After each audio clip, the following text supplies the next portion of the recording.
Hello guys, कैसे हैं आप सब लोग। आई होप आप सब लोग बढ़िया होंगे।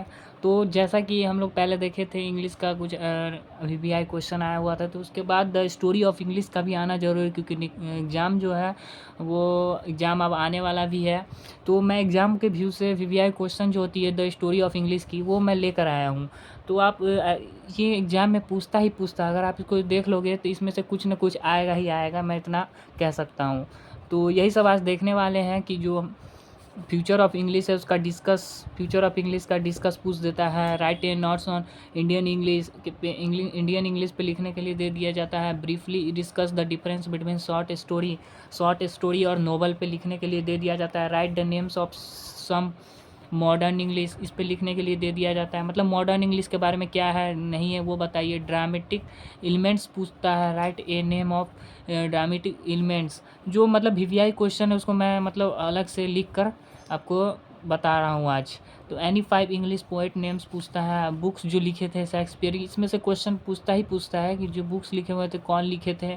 तो और ये जो सब है, ये the Waste Land, Arms the Man, Tughlaq, Chitra Red, Oleander के कौन लिखा था पूछता है। द वेस्टर्न टीएस इलियट भी लिखा था, जो मैकेविटी चैप्टर में थी। तो मैकेविटी चैप्टर में मतलब एक कैट था, माइस्ट्री कैट, जो मतलब कुछ कभी हाथ नहीं लगा पुलिस के, तो वही स्टोरी है। तो उसका भी एक वेस्टलैंड है लिखा हुआ, टीएस इलियट का भी है, हमारे पोएट हैं उसके द्वारा। तो वो ये भी लिखे हैं, वेस्टलैंड भी। तुगलक है, ग्रीस कर्नाड लिखे हुए हैं। टाइप्स ऑफ ड्रामा पूछ देता है एग्जाम में कि टाइप्स ऑफ ड्रामा क्या होता है, वही आज हम लोग देखने वाले हैं। तो ट्रैगेडी कॉमेडी, फार्स, ये 4 है अपना, मतलब पूछ दिया जाता है 1-2 बताइए, तो आप एमसीक्यू में पूछ दिया जाएगा कि ड्रामा कौन कौन सा। तो ट्रैगेडी लिख देगा और कॉमेडी लिख देगा, और ट्रैगी कॉमेडी लिख देगा, और फिर कोई और लिख देगा तो कहेगा इसमें से ड्रामा कौन नहीं है। तो सबसे लास्ट वाला जो होगा वो आप टिक करिएगा। तो एमसीक्यू में जितना बेसिक है वो एमसीक्यू में भी, मतलब एमसीक्यू जो है वो भी मैं आपको दिखाऊंगा इस वीडियो में। तो आप अच्छे से देखो, लास्ट तक बने रहना, और हेल्पफुल ही करेगी वीडियो। तो चलिए वीडियो को स्टार्ट करते हैं। सबसे पहले फ्यूचर ऑफ इंग्लिश के बारे में जानते हैं। फ्यूचर ऑफ इंग्लिश, तो चलिए हमारा फ्यूचर ऑफ इंग्लिश जो है, तो इसके बारे में आइए जान लेते हैं। Discuss on the future of English, ठीक है। तो इंग्लिश जो है हमारा set to be link language of world, ये हमारा लिंक लैंग्वेज है। आपको हिंदी मतलब छोटे मतलब टूट टूट कर लिखा हो सिंपल वर्ड में, आप उसको एग्जाम में अच्छे से लिख सकते हो। Language of the world in the last few decades of the 20th century, decades जो 20th सेंचुरी का था सबके अंतिम में, English language have seen rapid changes, standard and advance grammar, मतलब वो बहुत कुछ जब तेज़ी से अपना चेंज किया है। स्टैंडर्ड एडवांस ग्रामर अपना चेंज बनाया। Has been added in English spelling and pronunciation, अपने प्रोनाउंसिएशन जो बोलने में आपको मदद होती है वो मतलब बहुत अच्छे से उसमें सुधार की गई 20th सेंचुरी डिकेड्स के बाद। Diluted one important factor for this, थोड़ा सा पूछ देता है कि शॉर्ट स्टोरी लिखिए आप फ्यूचर ऑफ इंग्लिश के बारे में, तो लिख दीजिएगा। One important factor for this is the usages of internet, मतलब एक बहुत ही महत्वपूर्ण फैक्टर थी जो इंटरनेट का मतलब उपयोग करना था। Internet has made English so easy, internet जो है इंग्लिश को बहुत ही आसान बनाया, और much strong along with it has made English as a single language of the world, मतलब अलग एक अलग और सिंगल लैंग्वेज के रूप में निखर कर आया वर्ल्ड के सामने। Coming days will be very bright comparatively today, मतलब जो अब आने वाला दिन था वो बहुत दिन रहेंगे, वो बहुत ही ब्राइट और कंपेरेटिव टुडे रहेगी। We have to wait see only time will tell about the bright future of English, और मतलब यही बताया गया कि future of English 20th century के बाद बहुत ही अच्छे तरीके से मतलब आया रैपिड चेंजेज में, और प्रोनाउंसिएशन, एडवांस ग्रामर, इस सब के बारे में आप लिखे, तो इसको आप लिख सकते हो, कॉपी में उतार सकते हो। नेक्स्ट जो हमारा दोस्त था वो था हमारा इंडियन इंग्लिश। तो वीवीआई क्वेश्चन है, शॉर्ट स्टोरी है, तो मैं जल्दी जल्दी बता रहा हूँ क्योंकि बहुत से क्वेश्चन बताएं। तो इंडियन इंग्लिश के बारे में आइए देख लेते हैं। Right A short note Indian English, the Indian English has much significance that so influence of the language of the culture of India, मतलब अपने काल्पनिक जो इंडिया की जो कल्चर होती है वो लैंग्वेज इन्फ्लुएंस किया, शो किया कि वो हमारा इंडियन इंग्लिश जो बहुत कितना मतलब उपयोगी है। English is a constitutional language, मतलब इंग्लिश जुड़ा हुआ, मतलब जुड़ाव जैसे एक भाषा है। Which has been involve in 2020 official language, जो कि इंक्लूडेड है हमारा क्या 22 official language by the constitution of India. It is the second important language of this country, मतलब ये हमारे जो कंट्री है उसका सेकेंड लैंग्वेज माना जाता है कि बहुत ही मोस्ट इम्पॉर्टेंट है। It is second important language of his country. There are so many great Indian, there are so many great Indian scholars who have contributed in English literature, बहुत सारे जो कंट्रीब्यूट है बटा हुआ है इंग्लिश लिटरेचर में। Their works are remarkable, इसके कार्यों को हम लोग रिमार्क मतलब एक तरह से चिन्हित करते हैं। Because of globalisation English has become very important language in India, हमारे मतलब ये ग्लोबलाइजेशन इंडिया में इंग्लिश जो है हमारा बहुत ही भूमिका महत्वपूर्ण लैंग्वेज हुई इंडिया में, भारत में। मतलब मिला जुला कर इंडियन लैंग्वेज के बारे में कुछ बताया गया शॉर्ट नोट्स, तो उसको आप लिख सकते हो एग्जाम में अच्छे से, बहुत ही सिंपल वर्ड में। English has generated employment in the field of IT sector, मतलब आईटी सेक्टर इंटेलिजेंस जो होते हैं, कंप्यूटर क्षेत्र जो होते हैं, वो आईटी सेक्टर में बहुत सारे एम्प्लॉयमेंट को हेल्प मिली और इंग्लिश जो है जनरेट किया एम्प्लॉयमेंट को। ठीक है, नेक्स्ट जो है हमारा वो है शॉर्ट स्टोरी और एक नॉवेल स्टोरी। तो चलिए इसको देखते हैं, शॉर्ट स्टोरी और नॉवेल स्टोरी के नोट्स। कभी द स्टोरी ऑफ इंग्लिश से पूछ दिया जाता है तो आप पढ़ने में क्या जाता है, पढ़ लो द इंग्लिश, इतना लिख लोगे आप, तो उसके बाद आपको कहीं भी मतलब इधर उधर से लिख सकते हो, आप छोड़ के नहीं आ सकते हो। तो आप देख लो। Briefly discuss the difference about short story and novel. Short story और छोटा जो कहानी होता है और नॉवेल जो होती है हमारी, उससे क्या हमारा बिटवीन क्या डिफरेंस है। तो शॉर्ट स्टोरी डिपेंड होती है बेसिक प्लॉट पे डिपेंड होती है। नॉवेल जो डिपेंड होती है मैनी प्लॉट्स पे, सब प्लॉट्स पे, मतलब वो सब डिवाइडेड होते हैं, अलग अलग प्लॉट्स पे होती हैं। और एक ये बेसिक प्लॉट लिया जाता है शॉर्ट स्टोरी में। शॉर्ट स्टोरी जो है ईजी से रीड किया जा सकता है और समझा जा सकता है, मतलब short story is easy to read and understand. Next है नोवेल जो है डिफ़िकल्ट टू रीड। नोवेल जो है हमारा उसको हम कठिन, थोड़े उसमें हार्ड वर्क मतलब परिश्रम ज़्यादा लगती है पढ़ने में और समझने में। It takes little time to read, ये जो है बहुत कम समय लेता है पढ़ने के लिए। शॉर्ट स्टोरी जो होती है छोटी कहानियाँ, और नोवेल जो होती है वो बहुत टाइम लेता है पढ़ने के लिए। इट फोकस ऑफ 1 और 2 कैरेक्टर, इस पे जो होता है फोकस शॉर्ट स्टोरी पे 1 और 2 कैरेक्टर से अधिक चरित्र, मतलब जो हमारे उसमें किरदार होते हैं उस पर 1 से 2 में फोकस होते हैं। बट नोवेल में हमारा मल्टीपल कैरेक्टर होता है, 3-4 से अधिक होते हैं। Its length is short while novel length is long, इसका जो लेंथ होता है वो शॉर्ट होता है, बट जो लेंथ होता है हमारा नोवेल का बहुत ही आई होप मतलब कि इसका लॉन्ग होता है। कि आई होप ये समझ में आया होगा कि शॉर्ट स्टोरी नोवेल में क्या अंतर है। तो आइए नेक्स्ट जो क्वेश्चन है उसको हम बताते हैं।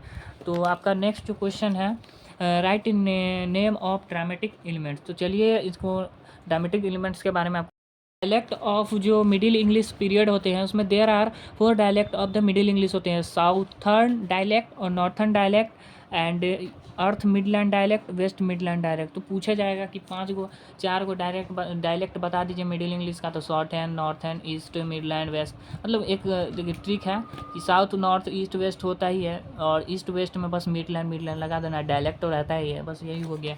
और आपका जो आगे क्वेश्चन में था कि right the name of dramatic elements, तो उसका ड्रामेटिक एलिमेंट प्लॉट हो जाएगा, साइनिक इफेक्ट हो रहा है, डायलॉग हो जाएगा, म्यूजिक हो जाएगा, गेस्टर हो जाएगा, कैरेक्टर हो जाएगा। तो 6 है।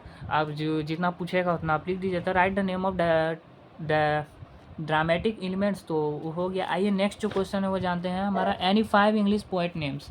तो 5 पोएट नेम्स के नाम जानने हैं, तो आप इजी से लिख सकते हो। चलिए दिखा देते हैं। 5 गो इंग्लिश पोएट्स के नेम पूछेंगे, तो आपको ये लिख लो। वॉल्ट विटमैन, WI सब W से रिलेट है, WH Auden, Rupert Brooke, TS Eliot को तो सब जानते हैं कि मैकैविटी लिख। रूपर्ट ब्रॉक को भी लगभग आप लोग जानते हैं कि द सोल्जर लिखा है।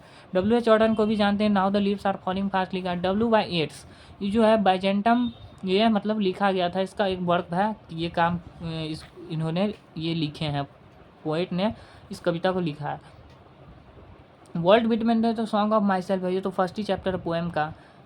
तो ये सब हमारे पोएट इंग्लिश के पोएट नेम थे। तो इसको याद रखने का ट्रिक है WWRT, मतलब WWRT। W 3 को होगा तो WB Yeats, WH Auden, Walt Whitman, और नेक्स्ट जो हमारा आएगा RT से Rupert Brooke and TS Eliot. यही तो है, 5 हो गया। नेक्स्ट जो क्वेश्चन है हमारा, वो बुक्स जो लिखे हुए थे हमारे शेक्सपियर ने, तो कौन कौन से बुक लिखे थे। तो ये हमेशा एग्जाम में पूछता है। The story of English MCQ में भी रहेगा, और कहीं पूछ देगा 2-3 बता दीजिए तो 2-3 बता। The Waste Land, TS Eliot, Arms the Man, JB Shaw, Tughlaq, Girish Karnad, Chitra Red Oleander, Rabindranath Tagore. ये हमारे महत्वपूर्ण जो थे द वेस्टलैंड इतनी सबको कविता को पोएट ने लिखे थे। नेक्स्ट जो अब तो इतना बताया है, अब नेक्स्ट जो है हमारा एमसीक्यू पे आते हैं। एमसीक्यू महत्वपूर्ण है, उसको आप अच्छे से देखिएगा, वो एग्ज़ाम में रहेगा ही रहेगा। द स्टोरी ऑफ इंग्लिश से है।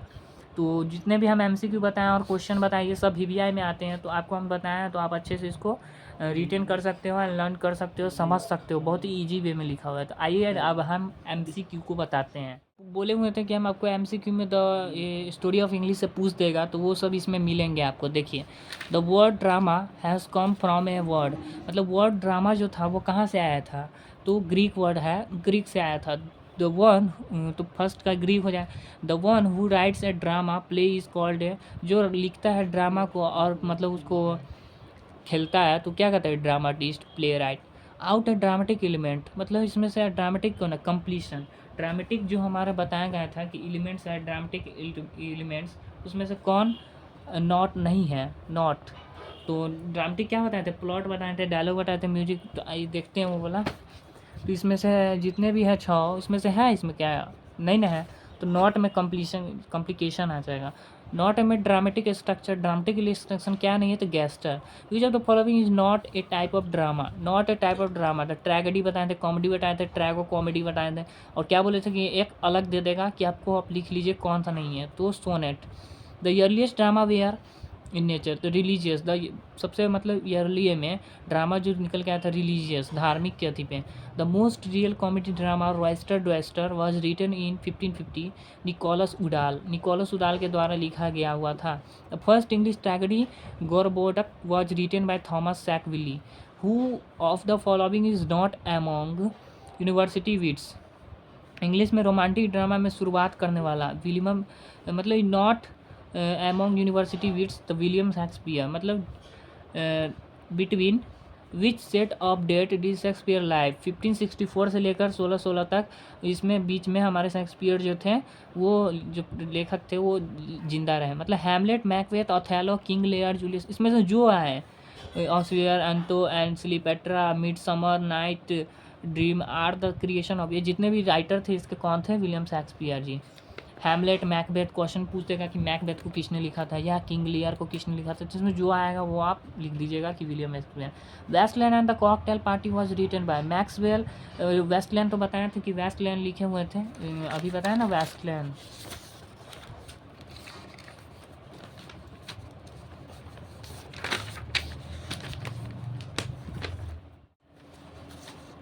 The Wasteland T S. इलियट है ना, तो टी.एस. इलियट यहाँ पे लिखे थे। तो उसके बाद द कॉकटेल भी आ गया इसमें कि टी.एस. इलियट इसने लिखे हैं, ठीक है।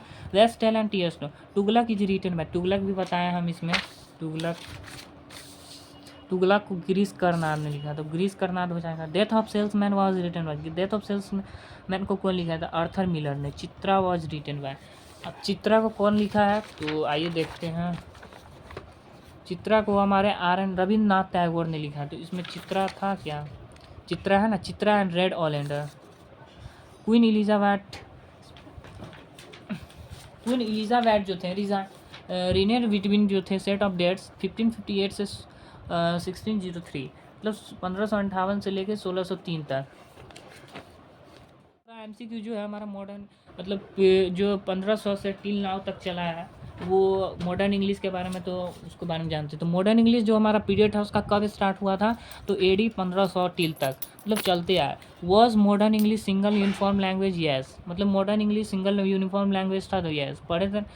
Who brought a revolution by introducing printing technology in England, कौन से जो हमारे थे वो रिवोल्यूशन को ब्रॉट किए, चलाएं, इंट्रोड्यूस किए प्रिंटिंग टेक्नोलॉजी को इंग्लैंड में, तो William Caxton.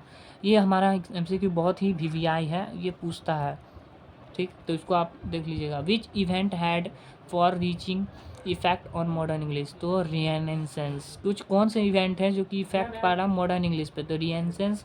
Indian belongs to family, Indian जो है इंडो यूरोपियन बिलोंग्स है फैमिली से। Which language prove to be the powerhouse of literally activity, powerhouse कहा जाता है किस लैंग्वेज को जो प्रूफ किया, English. Who is the writer of Faerie Queen के जो राइटर थे वो कौन थे, तो Edmund Spenser. Who published a dictionary of the English, कौन से पब्लिश किए 1750 में, मतलब डिक्शनरी जो था वो हमारे पब्लिश किए तो डॉक्टर सैमुअल जॉनसन ने सबसे पहले 1755 में हमारा पब्लिश किए थे। कैप्सूल और वायरसेस, ये भी वीवीआई है, इसको भी वीवीआई को देख लीजिएगा। कैप्सूल और वायरस जो थे कौन बोराबिट किए थे लैंग्वेज को, Greek. Industrial revolution took place in England, industrial जो हमारा रिवोल्यूशन चला था मतलब आंदोलन इंडस्ट्रियल, वो कहाँ था, England. Who wrote Volpone, Volpone को कौन लिया, Ben Jonson. When did printing technology developed in England, मतलब प्रिंटिंग टेक्नोलॉजी को डेवलप तो किए थे कौन, विलियम कैक्सटन ने, बट कब, 1476 में हमारा रिवोल्यूशन मतलब डेवलप कर दिए थे 1476 में। अभी भी आए है। तो आज जितने भी मोस्ट इम्पॉर्टेंट क्वेश्चन सब थे द स्टोरी ऑफ इंग्लिश के वो मैं करा दिया हूँ, उसको आप अच्छे से पढ़ लेना, इसमें से कुछ ना कुछ आएंगे ही आएंगे, इतना मैं कहता हूँ।